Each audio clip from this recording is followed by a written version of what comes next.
ایک مسلمان کا جس طرح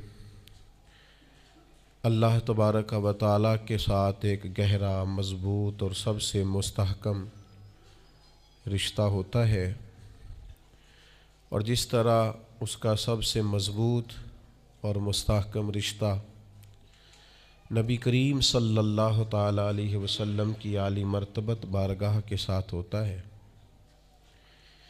ان مضبوط رشتوں کے ساتھ ساتھ پھر انسان کے تعلقات معاشرے کے ساتھ ہوتے ہیں، کنبے کے ساتھ ہوتے ہیں، پڑوسیوں کے ساتھ ہوتے ہیں، دوستوں کے ساتھ ہوتے ہیں، استاد شاگرد کا آپس میں رشتہ ہے، پیر مرید کا آپس میں رشتہ ہے، بھائی کا بھائی سے تعلق ہے۔ ان سارے رشتوں کے ساتھ ساتھ انسان کا ایک رشتہ اپنے آپ کے ساتھ بھی ہوتا ہے۔ انسان کا اپنے نفس کے ساتھ، اپنی ذات کے ساتھ بھی تعلق ہوتا ہے۔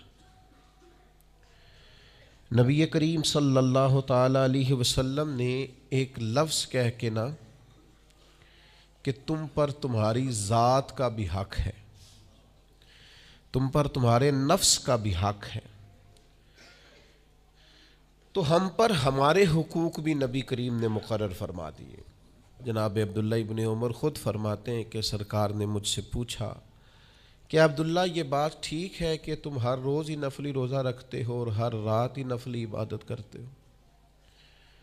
تو میں نے عرض کیا یا رسول اللہ صلی اللہ تعالیٰ علیہ وسلم ایسا ہی ہے۔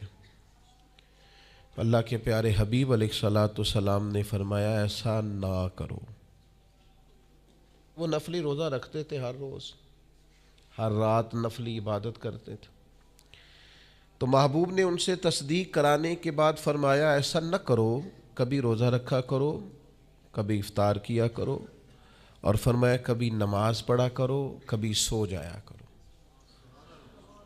کیوں؟ اس لیے کہ حضور فرمانے لگے تمہارے جسم کا بھی تم پر حق ہے، تمہاری آنکھ کا بھی تم پر حق ہے کہ اسے نیند آتی ہے، تمہاری بیوی کا بھی تم پر حق ہے، اور فرمایا تم سے جو ملاقات کرنے کے لیے آتا ہے اس کا بھی تم پر حق ہے۔ تو یہ لفظ کہہ کے کہ تمہارے اپنے اوپر بھی حقوق ہیں، تمہاری ذات کے بھی تم پر حق ہیں۔ بعض لوگ تصوف اور طریقت کے نام پر بہت مشکل باتیں کرتے ہیں اور بہت مشکل باتیں سناتے ہیں، اور بعض لوگ پھر ان باتوں کا بڑا سخت اور مشکل معنی بھی لیتے ہیں کہ بڑی شدید جد و جہد کرنی چاہیے، ہمیشہ راستہ وہی اختیار کرنا چاہیے جو مشقت والا ہو، ہمیشہ وہی کام کرنے چاہیے جن کے اندر زیادہ دشواری ہو۔ ٹھیک ہے، بعض اوقات مشقت والے کام، مجاہدے والے کام انسان کی نفس کی تربیت کے لیے بڑے اچھے ہوتے ہیں، لیکن ایسی مشقتیں، ایسے مجاہدے جو انسان کو اتنا کمزور کر دیں کہ وہ ضرورت کے جو حقوق ہیں وہ بھی پورے کرنے کے قابل نہ رہے، اس کی صحت پر ہی اثر انداز ہو جائیں، وہ آنے جانے والوں سے ملنے کے قابل ہی نہ رہے، وہ دیگر اس کے ذمے جو اس کے خاندان کے قبیلے کے بال بچوں کے حقوق ہیں وہ ادا ہی نہ کر سکے، تو اسلام اس کی بھی اجازت نہیں دیتا۔ خود ساختہ تصوف اور خود ساختہ طریقت کا جو مفہوم لوگوں نے بنا لیا ہے وہ مفہوم بھی درست نہیں ہے۔ ہمارے بزرگ تھے شیخ المشائخ اور استاذ الاساتذہ حضرت شیخ محمد تحسین رضا خان صاحب بریلوی رحمۃ اللہ تعالیٰ علیہ، 50 سال کے لگ بھگ انہوں نے درس حدیث دیا ہے۔ تو میں ان پر ایک مضمون لکھ رہا تھا، میں نے ان سے عرض کی حضور آپ تہجد پڑھتے ہیں؟ فرمانے لگے نہیں، میں عشاء جماعت سے پڑھتا ہوں، اس کو بھی سالوں بیت گئے، اور میں فجر جماعت سے پڑھتا ہوں، یہ بھی میری زندگی کا معمول ہے، لیکن میں سحری کے وقت اس لیے نہیں اٹھ پاتا کہ مجھے صبح 8 بجے بیٹھ کر بچوں کو درس حدیث پڑھانا ہوتا ہے، عشاء کے بعد مجھے مطالعہ کرنا ہوتا ہے، تو میں سمجھتا ہوں یہ بھی میرے لیے نفلی عبادت ہے، لہٰذا میں رات کو بھی کتاب و سنت دیکھتا ہوں اور سارا دن بھی کتاب و سنت پڑھاتا ہوں، امید ہے میرا رب مجھے تہجد کا اجر بھی عطا کرے گا۔ عزیز دوست آپ یاد رکھیے گا، اس کو سمجھیے گا کہ ہمارے ہاں بعض لوگ بعض چیزوں کو زیادہ دشواری بنا لیتے. فلاں آدمی کو میں نے کبھی نفل پڑھتے نہیں دیکھا، یہ طریقت نہیں. کیا آپ نے اسے نفل پڑھتے نہیں دیکھا تو وہ صوفی نہیں؟ آپ یہ بتائیے کبھی فرض چھوڑتے تو نہیں دیکھا؟ کبھی اسے ضروریات دین کو چھوڑتے تو نہیں دیکھا؟ اور نفل تو ویسے بھی انسان کا رب سے ذاتی معاملہ، ہو سکتا ہے سامنے والا چھپ کے پڑھتا ہو سکتا ہے وہ کسی ایسے لمحے میں پڑھتا ہو جب وہ سمجھے کہ اس وقت مجھے تنہائی میسر ہے. تو حضور نے فرمایا تمہارے نفس کا بھی تم پر حق ہے. جن جن چیزوں کو اللہ رسول نے جائز قرار دیا ہے وہ کوئی شخص بھی استعمال کرتا ہے تو اس کو کوئی شخص ناجائز کر سکتا نہیں. کسی کو بھی اس کا اختیار اور حق حاصل نہیں ہے. بلکہ صحیح بخاری کے اندر سیدہ عائشہ صدیقہ رضی اللہ تعالی عنہ کی ایک روایت موجود ہے. آپ فرماتے ہیں نبی پاک صلی اللہ تعالی علیہ وسلم نے کوئی کام کیا، بعد میں رخصت دے دی، اجازت دے دی، فرمایا چاہے کرو چاہے نہ کرو، نہ کرنے کی اجازت دے دی. پہلے سرکار نے کیا تو بعض لوگ ایسے تھے جنہوں نے اس رخصت سے فائدہ نہیں اٹھایا، وہ کام کرتے رہے. حضور نے اجازت دی تھی لیکن انہوں نے اس اجازت سے فائدہ نہ اٹھایا. تو نبی کریم علیہ السلام کو جب اس بات کا علم ہوا تو محبوب نے اللہ کی حمد کی اور حضور فرمانے لگے یہ بعض لوگوں کو کیا ہو گیا ہے کہ وہ ان کاموں سے بچتے ہیں جو میں کرتا ہوں، یعنی جس رخصت اور گنجائش پر میں عمل کر رہا ہوں اللہ کا محبوب ہو کے، وہ اس چیز کو چھوڑ رہے ہیں، اس سے احتراز برت رہے ہیں حالانکہ میں اجازت دے رہا ہوں. اور پھر اللہ کے حبیب علیہ السلام نے کیا خوبصورت انداز میں اس سارے مفہوم کو اتنا سمیٹا کہ اس کو ہمیشہ کے لیے بند کر دیا. اللہ کے محبوب فرمانے لگے مجھے اللہ کی قسم میں تم سب سے زیادہ رب کو جانتا ہوں اور میں تم سب سے زیادہ اللہ سے ڈرتا ہوں. تو جب میں کسی گنجائش پہ عمل کر رہا ہوں، جب میں کسی ضرورت پر عمل کر رہا ہوں، تو یہاں ایک دوست تشریف لائے ہمارے پاس تو وہ ہمیں مشورہ دینے لگے کہ آپ کے ہاں بچوں کو چھٹی ہوتی ہے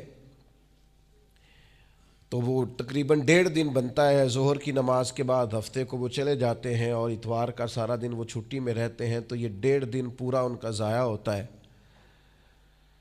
تو یہ تو معاملہ ٹھیک نہیں ہے. اس طرح تو ایسا ہے نا کہ مدارس دینیہ میں کیا کام ہے چھٹی کا؟ تو میں نے ان سے کہا ہو سکتا ہے مدرسے کے طالب علموں کو بھی نیند آتی ہو سکتا ہے ان کا بھی کبھی کسی گراؤنڈ میں جا کے کھیلنے کو جی چاہتا ہو سکتا ہے یہ بھی اسی طرح کے لوگ ہوں جس طرح کے عام بچے ہوتے ہیں، ہو سکتا ہے وہ ساری خواہشات ان کے اندر بھی پائی جاتی ہوں جو باقی لوگوں کے اندر پائی جاتی ہیں. آپ وہ پابندیاں کیوں لگاتے ہیں جو پابندی اللہ رسول نے نہیں لگائی؟ جس چیز کو شریعت نے بین نہیں کیا ہم کون ہوتے ہیں اس کو بین کرنے والے؟ سمجھیں. ہاں ایک بات ضرور ہے، ہم اپنے وجود کے مالک نہیں ہیں، اس کا مالک اللہ ہے. وہ خالق ہے، ہم مخلوق ہیں. وہ معبود ہے، ہم اس کے عابد ہیں. وہ ہمارا مالک ہے. ہمیں اپنے نفس کو، اپنے وجود کو اس کی فرما برداری میں رکھنا. نفس کے حق کا یہ مطلب نہیں ہے کہ خواہش نفس میں اگر کوئی ناجائز چیز پیدا ہوتی ہے تو اس کی تکمیل کے لیے بھی ہم دوڑ پڑیں گے. اس کی شریعت کے اندر اجازت نہیں ہے. اجازت اس بات کی ہے کہ جن چیزوں کو شریعت نے جائز قرار دیا ہے آپ اگر ان کا حصول چاہتے ہیں، آسانی چاہتے ہیں تو آپ ضرور ان کو اختیار کریں، کوئی منع والی بات نہیں ہے. میں نے کہا بعض لوگ نا بعض چیزوں پر شدت کرتے ہیں، یعنی نبی کریم علیہ السلام کے صاحبزادہ گرامی حضرت ابراہیم علیہ السلام کا وصال ہو گیا تو نبی کریم کی آنکھوں میں آنسو آ گئے. تو ایک شخص نے حضور سے کہا یا رسول اللہ آپ بھی روتے ہیں، آپ تو صبر کا درس دیتے ہیں. تو نبی کریم نے فرمایا یہ جو آنسو نکل آئے ہیں نا یہ بیٹے کی محبت کی علامت ہے. باقی فرمایا میرے دل اور زبان پر وہی ہے جس سے میرا رب راضی ہوتا ہے. میں اللہ سے کوئی شکوہ نہیں کر رہا، اس کی تقدیر پر راضی ہوں. لیکن یہ کہ جو انسان پر اللہ تعالیٰ نے کچھ فطری محبت رکھی آپ اس کو بھی قبول نہیں کرتے بعض لوگ. تو کچھ لوگ بعض لوگوں پر زیادہ شدت کرتے ہیں. بعض لوگ بعض چیزوں کے معاملے میں زیادہ شدت کا. حضرت عمر کو نبی پاک نے کچھ نذرانہ دینا چاہا, ہدیہ دینا چاہا. ایک ہے آپ کسی سے مانگتے ہیں, ایک ہے کوئی آپ کو دیتا ہے. ان دونوں باتوں میں وہ جو تحفہ لینا دینا ہے اسے تو حضور نے فرمایا محبت بڑھتی ہے. تو حضرت یہ صحیح بخاری میں موجود ہے, نبی کریم نے کچھ دیا تو حضرت عمر عرض کرنے لگے نہیں یا رسول اللہ ضرورت نہیں. تو محبوب نے فرمایا جو بن مانگے ملے وہ تو اللہ کی طرف سے ہے. وہ ایک صاحب مجھے کہنے لگے فلاں صاحب کہتے ہیں ہم چندہ نہیں مانگتے. تو میں نے کہا وہ زیادہ نیک ہونا چاہتے ہیں, کوئی حرج والی بات نہیں. وہ چندہ نہیں مانگتے, وہ زیادہ پرہیزگار ہونا چاہتے ہیں, زیادہ آگے بڑھنا چاہتے ہیں. ورنہ نبی پاک نے تو اعلان کیا ہے کہ تبوک پہ جانا ہے, مجاہدوں کو چندے کی ضرورت ہے. اعلان کیا کہ نہیں کیا رسول پاک نے؟ تو آپ کس کو علماء کی توہین کا پہلو بنائیں گے؟ رسول اللہ صلی اللہ علیہ وسلم نے اعلان نہیں فرمایا؟ اگرچہ مالک کے کل ہیں لیکن حضور نے اعلان کیا. اور قرآن مجید میں تو کفار نے شکوہ کیا ہے کہ رب ہم سے مانگتا ہے معاذ اللہ. اس کا معنی یہ ہے کہ اللہ فقیر ہے, ہم غنی ہیں. یا آپ 28ویں پارے میں دیکھ لیں کہ رب کہتا ہے قرض حسنہ دو, تو آپ کیا معاذ اللہ یہ آیتیں دے کے اللہ پر تنقید کریں گے؟ معاذ اللہ ثم معاذ اللہ, نقل کفر نباشت کہ اللہ لوگوں سے کہتا ہے میرے راستے میں خرچ کرو, اور ایک جگہ نہیں جگہ جگہ کہتا ہے. آپ کچھ زیادہ نیک ہونا چاہتے ہیں, یعنی جس بات کا اللہ اعلان کر رہا ہے وَمِمَّا رَزَقْنَاهُمْ يُنْفِقُونَ, جو میں نے تمہیں دیا ہے میری راہ میں خرچ کرو, جس کا حضور اعلان کر رہے ہیں. ایک شخص کھڑا ہو کے کہتا جی ہو مولوی چندے مانگتے ہیں. او خدا کے بندے, جو کام عین کتاب و سنت میں موجود ہے, تم کو ضرورت سے زیادہ نیک ہونا چاہتے ہو تو یہ تمہارا خود ساختہ دین ہے, یہ رسول اللہ کا دین نہیں ہے, یہ تمہارا. اور لوگ ہیں کہ کہہ رہے ہیں واہ واہ بڑی بات ہے. تو اس لیے ہمارے وجود کا بھی ہم پر حق ہے. چند ایک نفس کے حقوق آج بیان کرنے. سب سے پہلا ہمارے نفس کا ہم پر حق یہ ہے کہ ہم اپنے آپ کو پہچانیں, اپنی صلاحیتوں کو پہچانیں, اپنے اوپر غور کریں. قرآن مجید نے ارشاد فرمایا کہ بل الانسان علی نفسہ بصیرہ, فرمایا بلکہ انسان خود اپنے اوپر گواہ ہے, اسے اپنا پتہ ہے. بہانے بنائے تو بات الگ ہے, یہ خود پر گواہ ہے, اسے خبر ہے. انسان عالم اصغر ہے, ہم نہ اپنے آپ کو پہچانتے نہیں, ہمیں اپنی خوبیوں کا پتہ نہیں ہوتا. یہ جو ہم استاذ کے پاس جاتے ہیں نا, یہ جو ہم مرشد کے پاس جاتے ہیں نا, وہ ہمیں نکھار کے نا تو وہ ہماری خوبیاں ہماری آنکھوں کے سامنے کر دیتے ہیں کہ یہ تمہارے اندر صلاحیت ہے. وہ تراش کے نا پتھر کو تو اسے ہیرا بنا دیتے ہیں, وہ نکموں کو کام کا بنا دیتے ہیں. وہ کیا کرتے ہیں کہ وہ ہمیں ہمارے اپنے آپ سے آگاہ کر دیتے ہیں. یعنی ہے وہی تیرے زمانے کا امام برحق جو تجھے حاضر و موجود سے بیزار کرے اور موت کی شکل میں دکھلا کے تجھے جلوہ یار زندگی تیرے لیے اور بھی دشوار کرے. وہ جو تیرا جینا اوکھا کر دینا, مشکل نہیں میں کہتا, اگرچہ اردو ہے لیکن مشکل اور اوکھا, یہ اوکھا ذرا زیادہ وزنی ہے. جو جینا اوکھا کر دے وہ درویش ہوتا ہے, جو تیرے لیے مشکل کر دے. بھائی اپنے آپ کو پہچانے, اپنے اوپر غور کریں. اللہ تعالیٰ نے بنایا ہے اور بنانے والا کہتا لقد خلقنا الانسان فی احسن تقویم. بنانے والا کہتا ہے میں نے تجھے بڑی بہترین ساخت میں بنایا. او انسان میں نے تجھے بڑا ہی سونا بنایا. کوئی تیرے ناک پر تنقید کرے تو کرے, تو کہہ تجھے پتہ نہیں یہ چاہت کس کی ہے, میں مرضی سے نہیں بنا, یہ بنانے والے نے بنایا ہے. اس نے تجھے سونا بنایا, تو اپنے آپ کو پہچانتا ہی نہیں.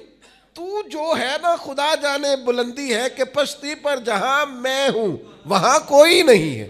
تو اپنے قد سے بھی پیار کر, تو اپنے رنگ سے بھی پیار کر, تو اپنے وجود کی ساخت سے بھی پیار کر. اور پھر وہ کہتا ہے تجھے بنایا, باقی سارا کچھ تیرے لیے بنایا. هو الذی خلق لکم ما فی الارض جمیعا. رب کہتا ہے زمین میں جو کچھ ہے نا میں نے سارا تیرے لیے بنایا. تجھے اللہ رسول کے لیے بنایا ہے, اور باقی زمین میں جو کچھ ہے وہ سارا تو پہچانتا ہی نہیں. یہ ہر چیز مسخر ہے تیرے سامنے. اتنا بڑا ہاتھی ہوتا ہے اور ایک عام آدمی ہلکی سی چھڑی لے کے اسے چلا رہا ہوتا ہے. اونٹ کتنا لمبا چوڑا وزنی ہوتا ہے لیکن ایک عام آدمی اس کے ناک میں نکیل ڈال کے اسے گھما رہا ہوتا ہے. کتنی بڑی بھینس ہوتی ہے لیکن چھوٹے سے بچے نے مہار پکڑی ہوئی ہوتی ہے. ایک عام آدمی پائلٹ بن کر جہاز پہ بیٹھتا ہے اور منوں ٹنوں کے حساب سے وزن ہے، افراد ہیں، لیکن ہواؤں پر سواری کر کے اسے چیرتا ہوا وہ مہینوں کی منزلیں گھنٹوں میں طے کر کے کراس کرتا ہے. تسخیر کائنات کے لیے تجھے بنایا ہے، تو سو رہا ہے، تو جاگتا ہی نہیں، تو اپنے آپ کو پہچانتا ہی نہیں. اقبال سے کسی نے کہا میں رب تک جانا چاہتا ہوں، تو اقبال کہنے لگے عجب نہیں کہ خدا تک تیری رسائی ہو، پر تیری نظر سے تو پوشیدہ ہے آدمی کا مقام. تو بندے کے مقام کوئی نہیں سمجھ سکا ابھی تک. من عرف نفسہ فقد عرف ربا. درویش کہتے ہیں جو اپنے آپ کو پہچان گیا وہی تو اپنے رب کو پہچان گیا ہے. اپنی قدر کو پہچانے، اپنی اہمیت کو پہچانے. آپ کے اندر بڑی صلاحیت پنہا ہے، چھوٹی چھوٹی باتوں میں پریشان ہو گئے، کام نہیں ملتا، کاروبار نہیں چلتا، اور تیرے پاس بڑا کچھ ہے یار، کام نہیں بھی ملتا. تو اگر وقتی طور پر کوئی حالات خراب ہیں تو اپنا قد کاٹ تو دیکھ، اپنا حسن تو دیکھ، اپنی سوچ تو دیکھ، تفکرات تو دیکھ. تجھے بنانے والے نے کوئی کمی چھوڑی نہیں، اس نے کمال کر دیا ہے، قدرت نے رنگ بھر دی ہے تیرے وجود میں. کبھی تو اپنے رب کے شاہکار ہونے کی نظر سے اپنے آپ کو دیکھے، تجھے اپنے آپ سے پیار ہو جائے، تجھے اپنے آپ سے محبت ہو جائے. وہ میں کبھی تنقید کیا کرتا تھا کہ یہ جوان شیشوں اور آئینوں کے سامنے بڑی دیر تک کھڑے رہتے ہیں. تو ایک دن ایک سادے سے بزرگ مجھے کہنے لگے یہ جو آئینے کے سامنے کھڑا ہے نا، یہ بھی رب کی تخلیق کوئی دیکھ رہا ہے. یہ کہہ رہا ہے کریم نے کمال نہیں کر دیا مجھے بنانے والا، حج نہیں کر دی، کیا حسن کے جلوے، کیا خوبصورتی اور کیا نورانیت اس نے پیدا کی ہے انسانی، اور پھر یہ جو دیا بن مانگے دیا. ایک بات یہ کہ اپنے نفس کو پہچانے، اور دوسری بات یہ ہے کہ عزت نفس کا بھی خیال کریں، اپنے آپ کو رسوا نہ کریں. اللہ نے عزت دی ہے تو اپنے آپ کو ذلت کی جگہ پر کھڑا نہ کریں، تہمت والی جگہ پہ اپنے آپ کو کھڑا نہ کریں، کبھی اپنے آپ کو اتنا کمزور نہ کریں. جھکنا ہے رب رسول کے سامنے، بلا وجہ دنیا داروں کے، سیٹھوں، نوابوں کے اور وزیروں مشیروں کے سامنے اپنے آپ کو رسوا نہ کریں. کسی کی گاڑی کے پیچھے بھاگ کے اللہ کی دی ہوئی شان کو کمزور نہ کریں، ذلت کی جگہ پہ اپنے آپ کو کھڑا نہ کریں. شریعت اسلامیہ نے مومن کا وقار کیا بیان کیا ہے. رب کریم نے فرشتوں سے جب مشورہ کیا تھا نا بندہ بنانے کے لیے، انسان کی تخلیق کے لیے، تو وَإِذْ قَالَ رَبُّكَ لِلْمَلَائِكَةِ إِنِّي جَاعِلٌ فِي الْأَرْضِ خلیفہ. اللہ نے فرشتوں سے فرمایا میں زمین پہ اپنا نائب بنانا چاہتا ہوں. اوہو، کبھی آپ اس کو سمجھ جائیں نا کہ یہ عزت کا تاج کیا ہے. رب کہتا ہے میں نے تجھے زمین پر اپنا خلیفہ بنایا ہے، تو نائب ہے میرا. اور کتنا تو پروقار ہے اور تو کتنا طاقتور ہے انسان، تیرے اندر کتنی صلاحیتیں ہیں. سورہ احزاب میں اللہ کریم فرماتے ہیں رب نے اپنی امانت زمین و آسمان پر رکھنی چاہی تو زمین و آسمان نے انکار کر دیا اللہ کی امانت کو اٹھانے سے. وَحَمَلَهَا الْإِنسان، اور انسان نے اس امانت کو اٹھا لیا. کہا مالک میں تیری امانت اٹھاؤں گا، میں تیرا نام لے کے گلیوں میں گھوموں گا، میں تیری توحید کے ڈنکے بجاؤں گا.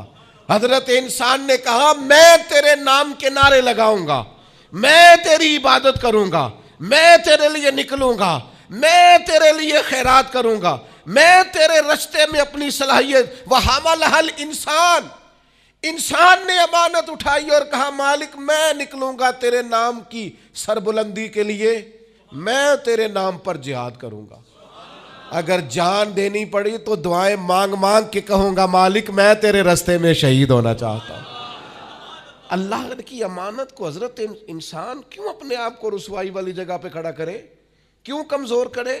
بہت پہلے کہا تھا، فقیر آدمی ہوں، جو باتیں کہتا ہوں کوشش کرتا ہوں سوچ سمجھ کے کہوں. بہت پہلے کہا تھا میں نے کہ جو اپنی برادری کو بڑا جانتا ہے اس کی زیادتی نہیں، زیادتی اس کی ہے جو اپنی برادری کو سب سے چھوٹا جانتا ہے. تو بڑا نالائق ہے، تو کہتا ہے میں چھوٹی برادری میں پیدا ہوا ہوں. تو مرضی سے پیدا ہوا ہے، یہاں تجھے تیرے رب نے پیدا کیا ہے. جو ماں تیرے، میں نے ایک دفعہ کہا کچھ دوستوں سے، کہنے لگے کدھر جا رہے ہیں؟ میں نے کہا اپنے والد صاحب کے مزار پہ. کہنے لگے پیر تھے؟ میں نے کہا نہیں. عالم تھے؟ میں نے کہا نہیں.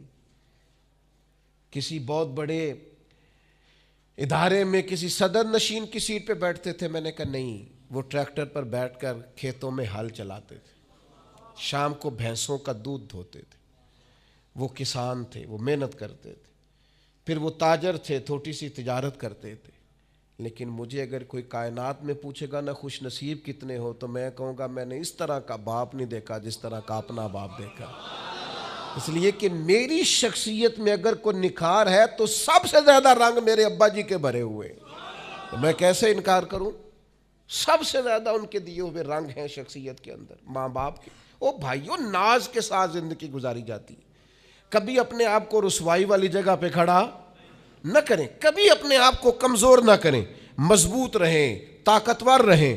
اور تیسری بات، ایک تو اپنے نفس کو پہچاننا ہے، دوسرا اپنی عزت کرنی ہے. کس کی عزت کرنی ہے؟ اپنی عزت کرنی. تکبر نہیں کرنا، اپنی عزت کرنی ہے. عربی کے کسی شاعر نے کہا تھا جو اپنی عزت نہیں نہ کرتا اس کی عزت بھی کوئی نہیں کرتا. اب وہ آپ نے ایک عام محاورہ سنا ہوگا، اپنی عزت بندے کے اپنے ہاتھ میں ہوتی ہے. اس کا معنی کیا ہے؟ آپ کبھی بھی کوئی ایسا کام نہ کریں جس سے آپ کی ذلت ہو. آپ اپنی عزت کریں، آپ اپنی تکریم کریں، آپ اپنے وقار کو بلند رکھیں. آپ کبھی بھی اپنے لہجے کو، معیار کو کمزور نہ ہونے دیں. آپ فکری توانائی کا ہمیشہ مظاہرہ کریں، طاقتور رہیں، کمزور نہ پڑیں کبھی بھی. اور تیسرا یہ ہے کہ اپنے نفس کی تربیت کریں. جس طرح انسان اپنے وجود کی نشو و نما کرتا ہے نا، وہ کہتا ہے یہ کھاؤں گا تو طاقت ہوگی، یہ کھاؤں گا تو بیمار ہوں گا، یہ کھاؤں گا تو میں فریش رہوں گا، یہ کھانے سے میری طبیعت میں درد ہوگی. اسی طرح وہ اپنی تربیت کرے، اپنی نشو و نما کرے، اپنی روحانی تربیت پر توجہ دے. وہ دیکھے یہ کام کرنے سے میری طبیعت گناہ کی طرف مائل ہوتی ہے، اس بری صحبت میں بیٹھنے سے میرے اندر بعض بری چیزیں آتی ہیں، اس کے پاس بیٹھنے سے سوچے میری گدلی میلی کچیلی ہوتی، اور اس شخص کی صحبت جو ہے وہ مجھے تازہ کرتی ہے، اللہ کے قریب کرتی. تربیت نفس پر توجہ دیں، اپنی باطنی کیفیات کو ملاحظہ کریں. اپنی تربیت سب سے زیادہ انسان خود کر سکتا ہے. بل الانسان علی نفسہ بصیرہ، انسان خود اپنے اوپر گواہ ہے. وہ خود محسوس کرے کہ کہاں کہاں میرے اندر غلطیاں ہیں، کہاں کہاں میرے اندر کمزوریاں ہیں. وہ ان ساری چیزوں پر متوجہ رہے. ڈاکٹر نے دوائی دینی ہوتی ہے، اور دوائی دینے کے بعد وہ کہتا ہے یہ نسخہ ہے اور یہ کھانے کی ترتیب ہے اور یہ آپ کی پرہیز ہے. اب مریض کہے کہ جناب ڈاکٹر صاحب کوئی نظر کریں آپ تاکہ میں نہ نظر سے ٹھیک ہو جاؤں، تو ڈاکٹر کہے گا میری نظر یہی ہے جو میں نے نسخہ لکھا ہے نا، یہی نسخہ ہے، یہ دوائی کھائیں. یہ وہ لوگ آتے ہیں پیر صاحب کے پاس، کہتے ہیں کوئی نظر کریں میں نیک ہو جاؤں. بھی پیر صاحب نے نسخہ بتایا نا، 5 نمازیں پڑھو، نماز کے بعد یہ والا ذکر کرو.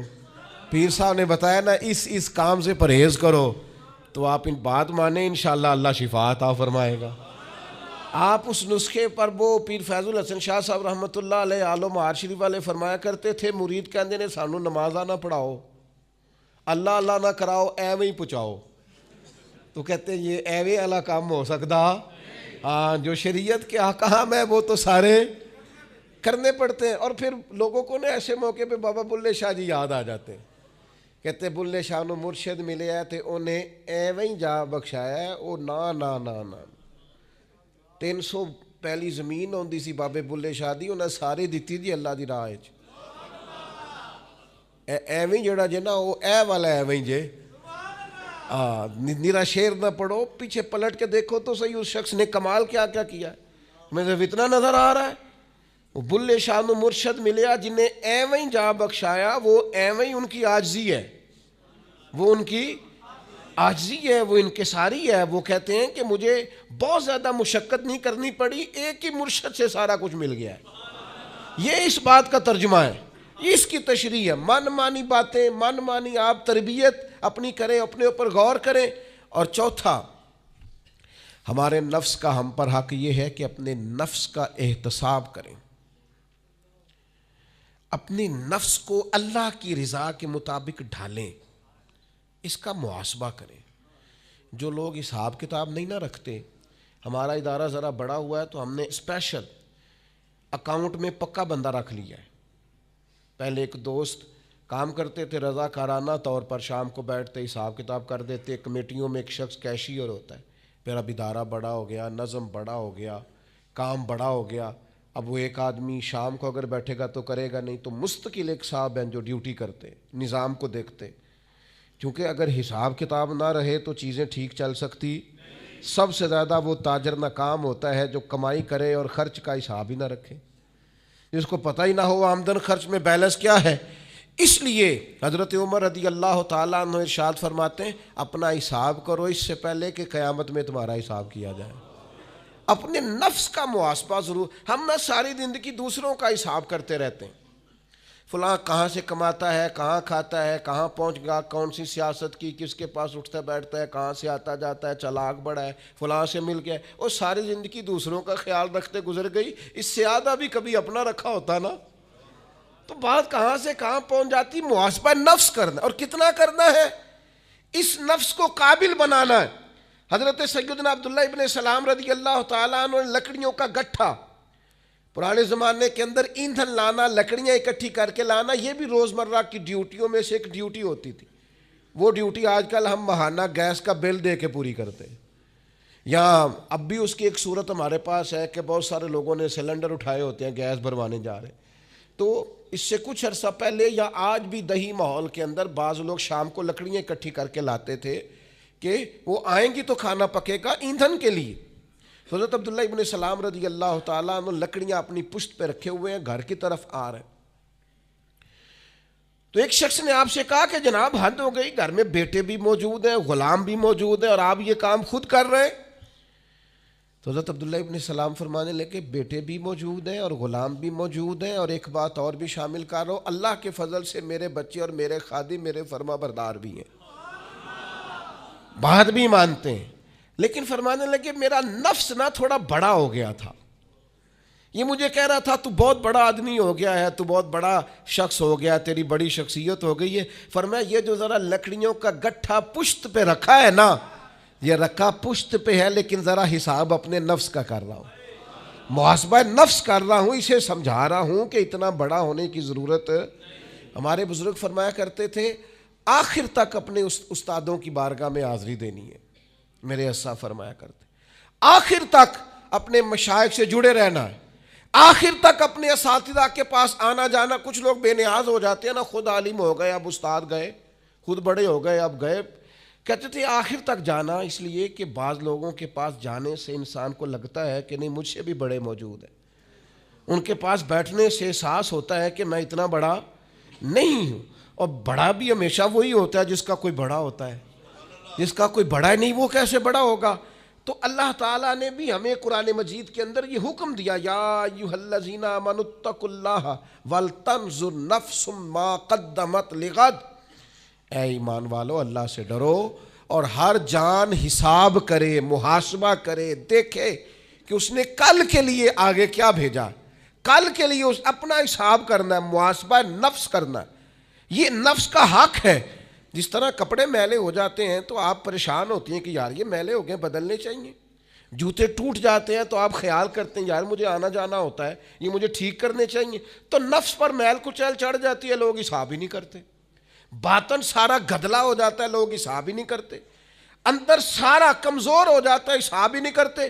اس نفس کا حساب کرنا ہے، محاسبہ کرنا ہے. اس کا بھی حق ہے.